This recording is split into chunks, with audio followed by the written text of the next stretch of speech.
บ่แตกแล้วแบบนี้เนาะทนคักแล้วนี่โอ้ตามกระแหลกไว้เนาะแม่นเอาคนละไข่เอ้ยเด้อไข่1แตะพี่น้องเอ้ยโอ้ยเด้อเอาสวัสดีเอาไว้ทางพี่น้อง FC ปาลุงเฮาก็โอ้ยชื่นชมเลยพี่น้องทางพี่น้องใจดีตอนนี้นี่เพราะว่าจากแต่ก่อนครับมือ2มือมานี่เนาะคันสิเว้าก็เริ่มเว้าเก่งเนาะเริ่มเว้าเก่งเริ่ม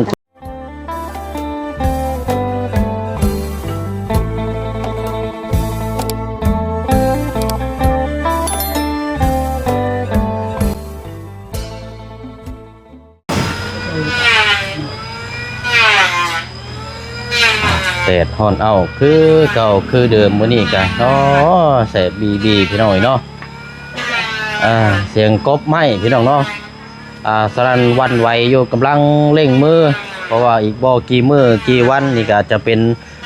มื้อดีมื้องามมื้อตั้งเสาโทแล้วเนาะพี่น้องเนาะเขตของทางน้องใจดีมื้อนี้ก็วันที่25แล้วก็อีก25 26อีก3มื้อเนาะวันที่28นี่ก็เป็นมื้อตั้งเสาแล้วพี่น้องเนาะเขตของทางน้องใจดีทั้งสร้างเพิ่นก็กำลังเร่งกำลังซอยกันอยู่เนาะพี่น้องเนาะเอากลับมาติดตามเบิ่งน้ำกันอีกเนาะพี่น้องเนาะเคสนี่กับทางพี่น้อง FC เฮาปาลุงก็กำลังรอรุ่นรอชมมือดีมืองามมือสันวันดีแล้วพี่น้องไอ้บ้านเพิ่นซ่านลานซองของทางน้องเพิ่นเนาะพี่น้องเนาะเฮาเปิดภาพมานี่มาอยู่ห้องครัวพี่น้องเนาะทั้งแม่น้องใจดีกำลังจักแม่นเฮ็ดอีหยังพี่น้องน่าจะเฮ็ดกับข้าวกับน้ำนี่แหละคุมขมุมอยู่แล้วกับพี่น้องเนาะเอาเดี๋ยวมาติดตามมาทางผู้เป็นแม่ดีกว่าเนาะพี่น้องเนาะทางน้องใจดีนี่บ่เชียงว่าจะถ่ายทำอยู่แต่ว่าทางน้องเพิ่นบ่ค่อยว่างเนาะพี่น้องพบกับทางทีมงานก็เลยทำพาดทางแม่เพิ่นนี่แหละพี่น้องเนาะก็ได้มื้อนี้ซื้อไข่จำนวน1แผงเนาะมาฝากมาต้อนเราพี่น้องเอ้ยเอาไว้ต้มกินหรือว่าให้ทั้งสร้างเนาะพี่น้องเนาะเพื่อสร้างคัดของแล้วอยู่ในกินก็เอาจำนวนนี้กินไปเนาะไข่ไก่ต้มไข่พอได้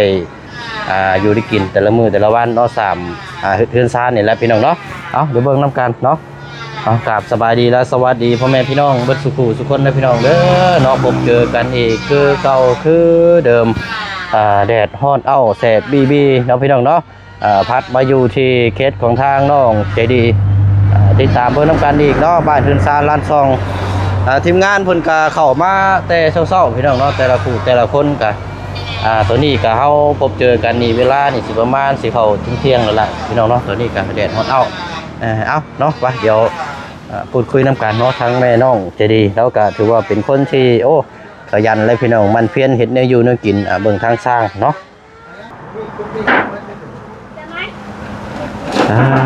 เนาะเอิ้นครัวแล้วนี่ค้อนออกมาย่ำไรนี่สะเทือนใจย่านนั่นแสบตาขนาดเลยเอาเนาะสบายดีเด้อโอ้เดี๋ยวเฮ็ดยังไงเฮ็ดอยู่เฮ็ดกินยังนะเบิ่งยังในคกอันนี้นะตำแจ่วบ่ตำแจ่วให้อันนี้บ่ให้สร้างบ่โอ้โดยเอาเลยเจ้าเอาเลยกินบุมีของกินกะตำแจ่วให้โดยเป็นยังสร้างเพิ่นซื้อกับข้าวกับน้ำมานำอยู่ดอกแต่ว่าเขาก็สมทบเพิ่มน้ำเนาะเจียวหมึกพริกหมึกห้อยก็ว่ากันไปน้ำเขากินข้าวกับข้าวอันว่าเอาหมวกออกให้เขาเนี่ยมันบ่ค่อยเห็นอันนี้เป็นพี่น้องคนบ่เห็นหน้าเห็นอันนี้เอาอันนี้ไม่ให้เขาเนี่ยนี่ไม่ละแต่เขาเสือเจ้าเนาะเอาดีเด้อเนาะโอ้มาเมื่อวานนี่กับข้าวกับน้ำเนาะแกงเฮ็ดมามื้อนี้ตำหมักพริกมามื้อนี้เอาตำอยู่นี่ก็เบิ่งลูกเลยลูกมาพี่นี่ลูกดึงมาพี่ยันความทางตำอยู่เพิ่นคันว่าเฮ็ดอยู่เฮือนนี่บ่ได้บ่โดยยันลูกความทางเด้ลูกเห็นแม่รถมันยังหลายอยู่ซ้ำเนาะคนหลายอยู่เด้อแต่ว่าบางจังหวะมันบ่มีไผเบิ่งเงินห่วยเนาะแม่นลูกกำลังลื้อกำลังซนซ้ำพี่น้องดูแล้วค่ะ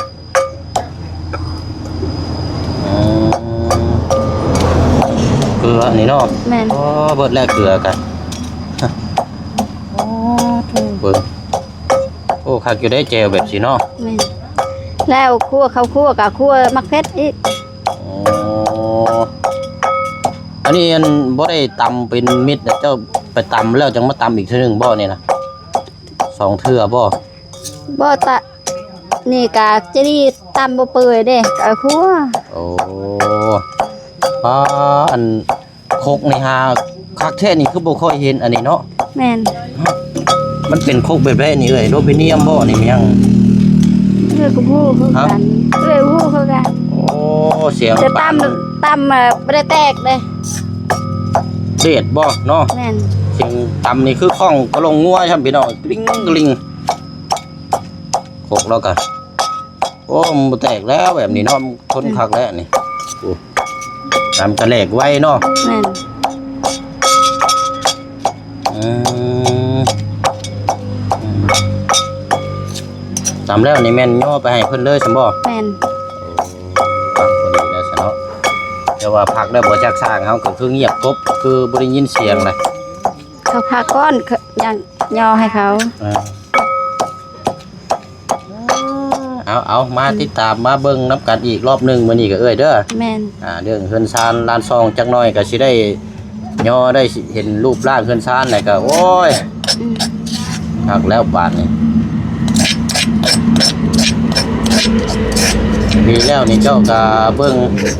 เนาะมีหยังก็เบิ่งเนาะทางสร้างนั่นแหละโอ้ยช่วงนี้ก็บ่มีหยังก็มีแต่เบิ่งสร้างเนาะไปมาหาสู่มีหยังเฮาก็เฮ็ดกินตามเฮามีหั่นแหละเนาะ เลย ไว้รถเข่าได้หนึ่งอยู่พี่ได้บ่เข่ากัน นึ่งอยู่เพื่อน เอาเข่านี่อยู่เพื่อนพุ่น แม่น เออ ตามักเพชรอยู่นี่ย่านลูกความทางบ่มีไฟเบิ่ง ใช่อันลูกเจ้าอยู่ใช้อ๋อเพิ่นกินมังมี่อยู่ แม่ เอาสามีแต่ว่าไปพุ่นเลยบ่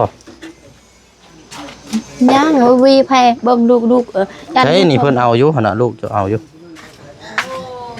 ลูก ฮะ เอื้อยไปใส่กับมันจะไปน้ำแน่นั่น ไปอุ้มลูกแล้วไปสิเป็นหยังเอาบ่ได้เอาไปบ่แจว ไป โดย แซ่บๆมาพี่นาย แล้วป้าได้ทุกทีแหละ ยังใส่เสื้อเซ็กซี่แท้นี่ มันจะใส่เสื้อแบบนี้ โอ้โดยใช้แจวเจ้าบ่ได้เอาไปบ่ เอาแล้ว อ๋ออยู่พี่ เดี๋ยวยางเอาพี่ก่อนอยู่พี่ โอ้ยเนาะระวังได้นี่รถลายครับอันวานอยู่เพื่อนเจ้าบ่ได้จุไผ่บ่ จุดละจุด เบิ่งเรือรถเด้อเบิ่งเฮาสิเอาใครมันฝากก่อน แระ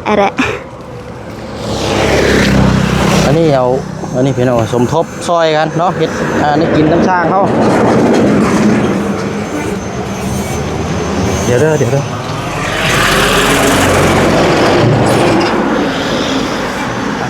หนเพิ่นเอาบ่โอ้ใหญ่ครับเดี๋ยวเพิ่งเด้อ เอ้ยแล้วหมด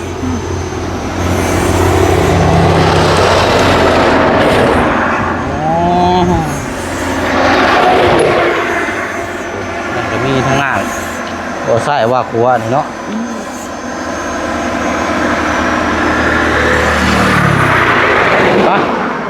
ไปเอ้ยได้ทางเพิ่นพักกินข้าวพอดีแล้วนะฮ้อนแฮงเพราะว่ากบไม้นี่ก็กบลายบ่ได้เด้เครื่องฮ้อนโอ้เสาเรียบร้อยแล้วนี่เนาะ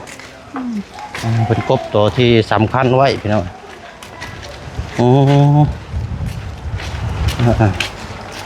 แบบดักลงมา พักเบรกพอดีสร้างเขาเนาะเอาเสมอยก่อนกินข้าวกินน้ำก่อน หยุดดูใช่ไหมนะ เงินอยู่ อยู่ต่างดงไป ฮะ เอาไปอยู่เพื่อนก่อนยังเขาทันกิน ท่านกินบ่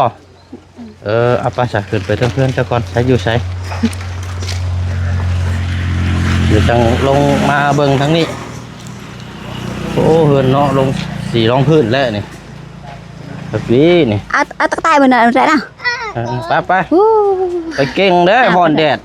เอาเลยไปกันจะไปน้ำเมื่อกันจะเมื่อน้ำ ใส่เสื้อนั่นแท้ แม่เลย เอา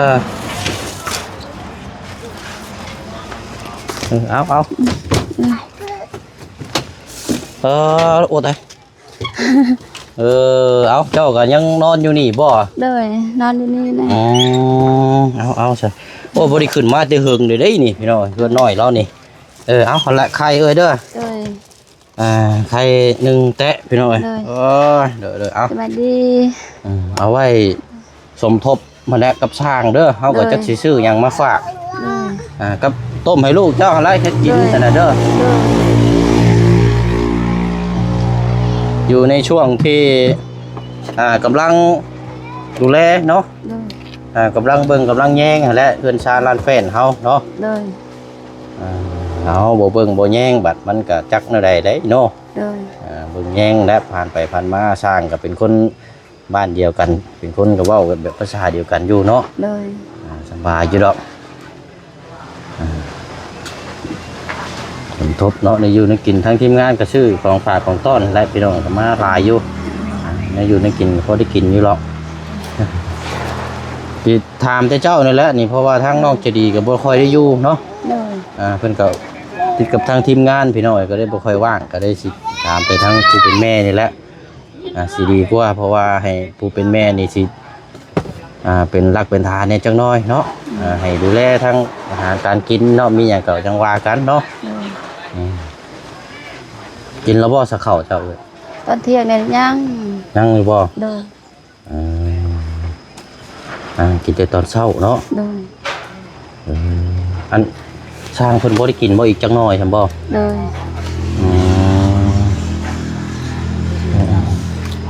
เบิ่งฮ้อนแท้นี่เนาะป้า อยู่เฮือนเนี่ยบ่ได้แหละอยู่เฮือน ฮะ อยู่เฮือนกองเมียเย็นอยู่เนี่ยมันฮ้อน บ่ตอนนี้น่ะอยู่บ่ได้หรอกมันร้อนแฮงแต่ว่าเจ้านี่ก็นอนอยู่นี่กับลูกป่ะ เลยจะดีนอนนี่นะมัน อ๋อนอน ไม่นอนน่ะกับแม่มันนอนกับแม่มันอ้ายมันว่านอนเพลียวมันอยู่นี่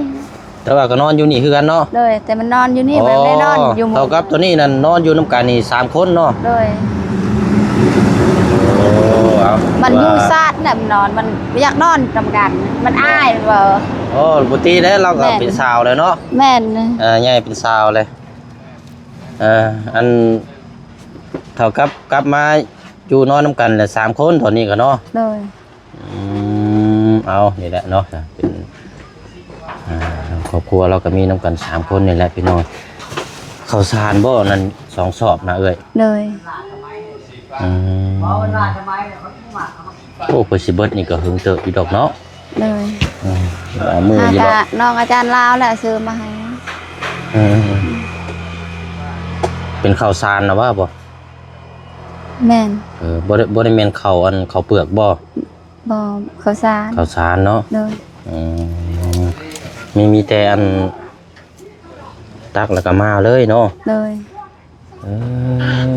ฮ้อนเนาะช่วงเที่ยงเนาะ เลย โอ้ยอยู่บ่ได้ดอกนี่เนาะตอนเที่ยง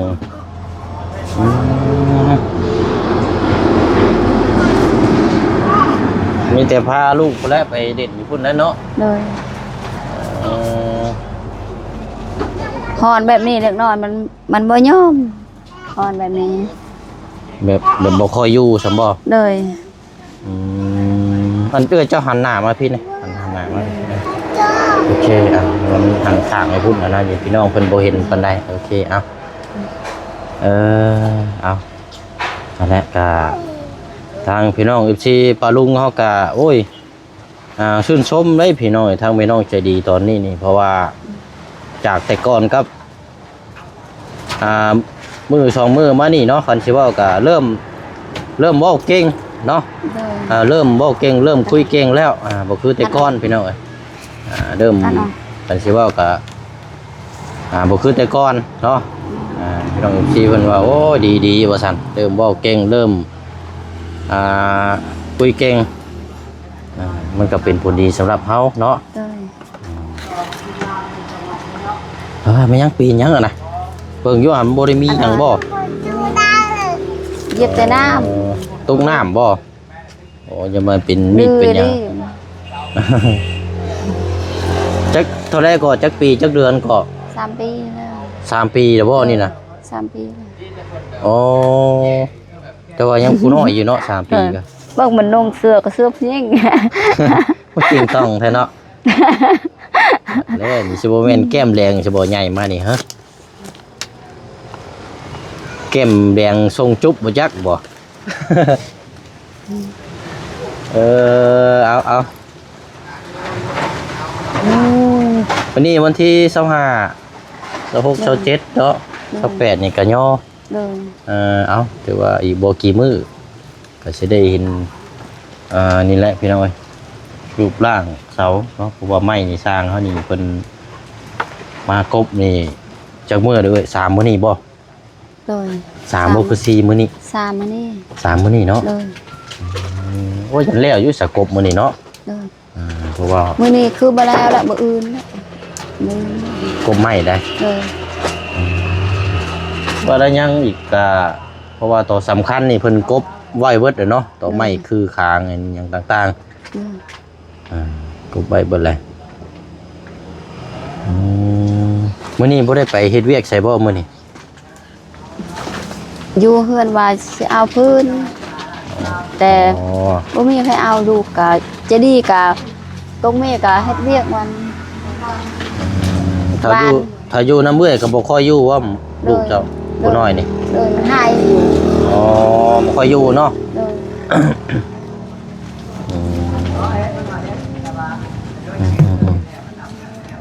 แบบว่ามันยังบ่ทันลึกเนาะคันสิว่าก็เนาะเด็กน้อยส่วนหลายก็อยากติดแม่แล้วซ้ำนี่ เลย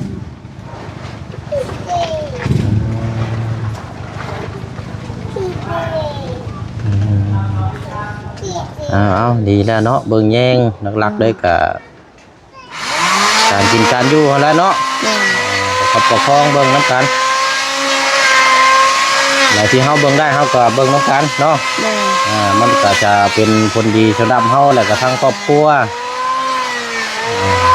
ไปมาหาสู้แบบนี่คือในฮอดบ่เบิ่งบ่แยงบ่เห็นหน้าเห็นตาโดดโอ้ยบ่คักได้เนาะ เลย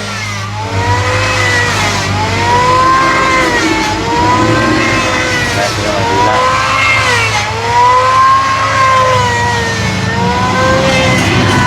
โอ้ยฮอดแท้เลยเนาะโอ้สร้างเพิ่นคือสิกินข้าวหึงแท้มื้อนี่11 โมงปลายเด้อเนาะตอนเที่ยงเด้อีกนึงก็เที่ยงเลยว่าแล้วเล่นงานเนาะ เลย เล่นงานช่วยกัน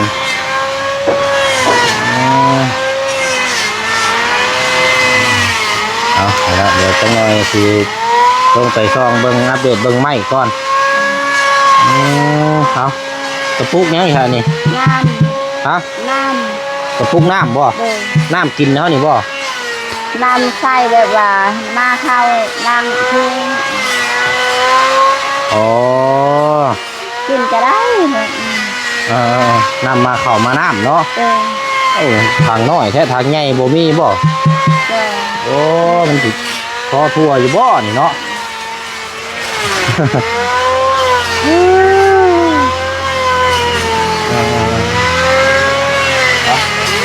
เป็นคนเป็นอะไรทางสร้างเขาเป็นการทำงานต่อแล้วเนาะครบไม้ครบต่อเสียงครบสนั่นหวันไหว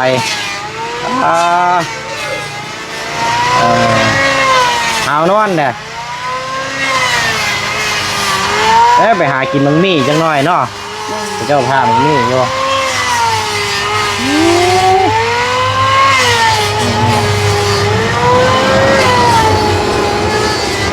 ห่อนแห้งเนาะป้าเสือเอ้ยป้าลงไปข้างล่างคุณก่อนเนาะ เลย ย่างลอกกับจังพากันไปเฮ็ดเวียกเนาะเดี๋ยวจังนอนจังหานกับข้าวหำน้ำเนาะ เยอะเลย กินข้าวกินน้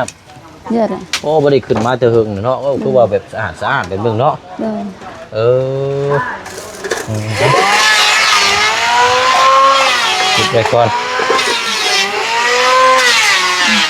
เยอะเลยใช่แต่ป่ะ ไปมาลงมาพี่ก่อนมาเด้อห่อนไป เล แล้ว ยเมื่อหน้าห่อนแห้ง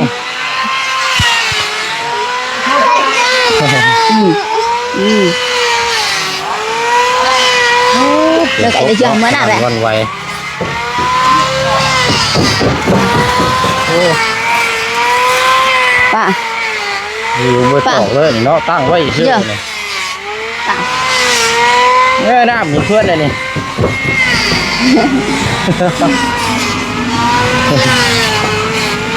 ป่ะ โอ้แดดเยอะบอกอายุ ห่อนแห้งห่อนแห้งพี่น้องโอ้ย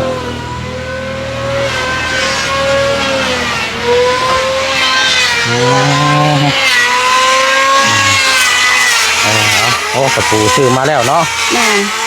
ดีได้ดีได้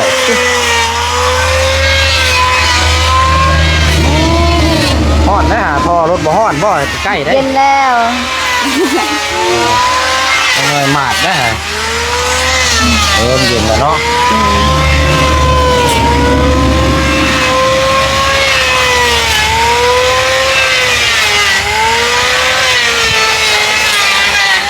แต่ว่ามีห่มเนี่ยพอได้นั่งกินข้าวเนาะ เลย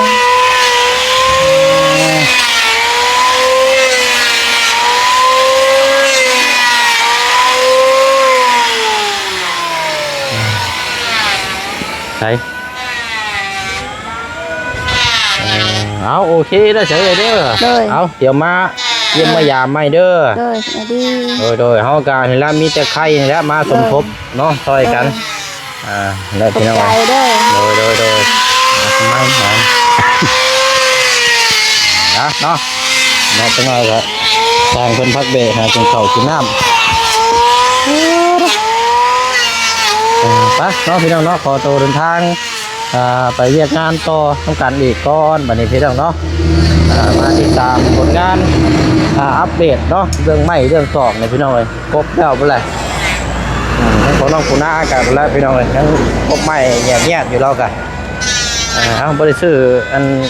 น้ำมาฝากจ้ำเนาะทีมงานจะซื้อมาให้แล้วพี่น้องเลยนี่แต่ว่าซื้อไทยและมาสมทบทั้งตัวน้องเปียวกันจะซื้อยังมาฝากพี่น้องเลยเนาะเอาเดี๋ยวช่วงคำว่ารุ่งแรงพี่น้องนั่นก็จะเข้ามาเยี่ยมยามถามข่าวเบิ้งน้ำกันอีกรอบนึงเนาะ